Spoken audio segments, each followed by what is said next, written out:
सबसे पहले तो हम अपने मंत्री जमा खान साहब का दिल से शुक्रिया अदा करना चाहते हैं कि वो हमारे यहाँ आए और हमारे लोगों की बातों को उन्होंने सुना और सुन के आश्वासन भी दिलाया कि हम सारी बातों को हल करने की कोशिश करेंगे। बातें तो बहुत सारी हुई रोड को लेकर के, हॉस्पिटल को लेकर के और भी जो समाजी तकलीफ़ें उन सारी बातों को लेकर के।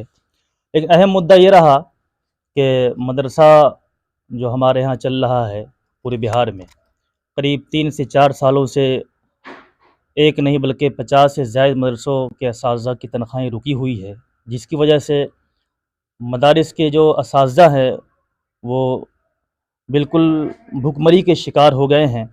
और आज या कल में कुछ ऐसा बयान भी आ गया हाई कोर्ट का, जिसको लेकर के बड़ी तशवीशनाक पहलू पाई जा रही है असातिज़ा के दरमियान में। तो हमने कोशिश किया कि मंत्री जी आए हुए हैं तो मैं इनके सामने रखूं ताकि असम्बली में जाएं, मुख्यमंत्री से ये मांग करें ताकि जो हमारे रहबर रहनुमा हैं मौलाना हज़रात उलमा दीन हज़रात, ये काफ़ी दिनों से भुखमरी के शिकार हैं और ये न्यूज़ सुन कर के जो हाई कोर्ट ने फिर से जांच का आदेश दिया है, बड़ी तशवीशनाक पहलू पाई जा रही है। तो हम लोगों ने रखा है बात और मंत्री जी ने बड़े तहे दिल से इस बात को लिया है, गहराई से लिया है और उम्मीद दिलाई है कि आप यकीन रखें हम जाएंगे, असम्बली में बिठाएंगे और मंत्री जी से भी बात करेंगे, मुख्यमंत्री जी से, ताकि हमारे कौम के जो उलमा हज़रात भुखमरी के शिकार हो गए हैं, ये जल्द से जल्द ये कमी दूर हो और सबों को तनख्वाह मिले ताकि गुर्बती से लोग ऊपर उठ के ज़िंदगी गुजारें। क्या कार्यक्रम था आपके यहाँ? कार्यक्रम माननीय मंत्री मोहम्मद जमा खान साहब का इससे पहले भी आना हुआ था। शादी के मौका पर नहीं आए थे, इसलिए बोले थे कि हमको यहाँ आना जरूरी है, इसलिए वो यहाँ आए थे सब लोगों के लिए मिलने के लिए। और कुछ बातें हुई? बात ये थी कि गंगटी गांव और पुपरी तक आने जाने की बहुत रोड जर्जर है और उसकी काफ़ी इस गांव वाले के लिए समस्या है। इसके लिए हम लोगों ने बात रखी, सब लोगों ने रखा और उन्होंने गंभीरतापूर्वक उन्होंने सुना और उन्होंने कहा, आश्वासन भी दिया है कि इसका बहुत जल्द हम जो है इस पर रोड पर कार्रवाई करते हुए इस रोड को जो है अधूरा है उसको पूर्ण काम करवाने का हम जो है कार्य करेंगे।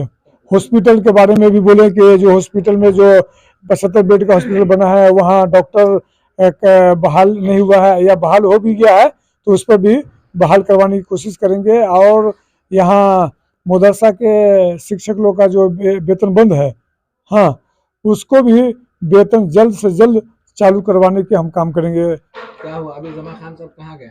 अभी जमा खान साहब जो अभी यहाँ से गंगटी से जो है सीतामढ़ी कल झंडा तोलन करेंगे 26 जनवरी का और परेड का सलामी लेंगे।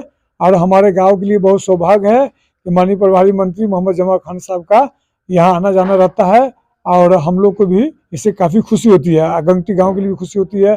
कब्रिस्तान का काम बहुत दिनों से लंबित पड़ा हुआ है, उस पर भी उन्होंने आश्वासन दिया है कि जितना जल्दी हो कब्रिस्तान का काम, हम लोग जो अधूरा काम है आप वो खाता खेसरा जो है आप हमको लिखवा कर दे, 2 से 3 महीना में उसको टेंडर करवा के हम जो है पुनः काम करवाएंगे।